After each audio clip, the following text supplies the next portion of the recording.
देखते होतई हमारे उरहिया बैठी के पिपरा के छाँव।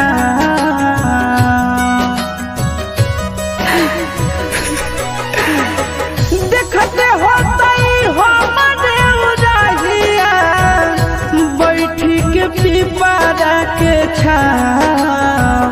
रुक रुक रुक अरे टरेनिया, रुक रुक रुक रे टरेनिया, ले ले चल जनुआ के गाँव। रुक रुक रुक रे टरेनिया, ले ले चल जनुआ के गाँव। रुक रुक रुक रे टरेनिया।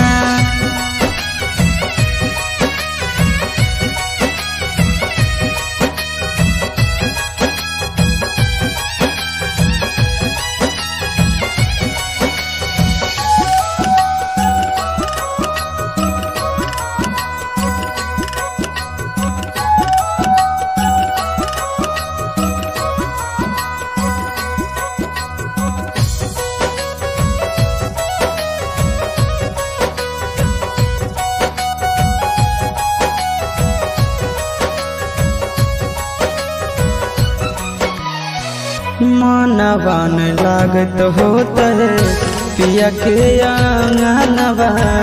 रतिया में देखी देखी रोबत होते चनवा, रोबत होते चनवा।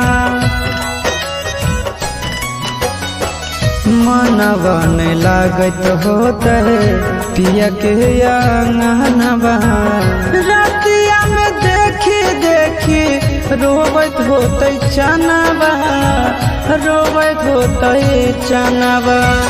जबने ना गदिया गेलै पगले उ हवे हमरो पहुँचाव। रुक रुक रुक रे टरेनिया, रुक रुक रुक रे टरेनिया, ले ले चलो जनुआ के गाँव।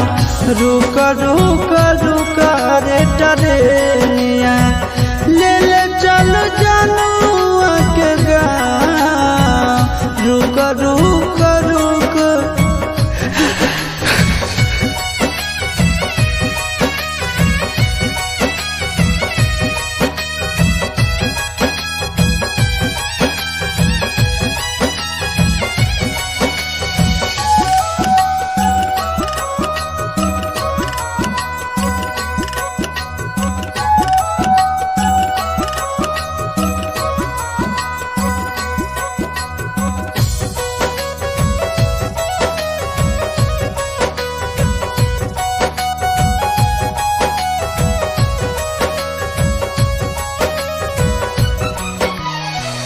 फोनबो नहीं कैला कहीं नहीं भेजले कई खबरिया।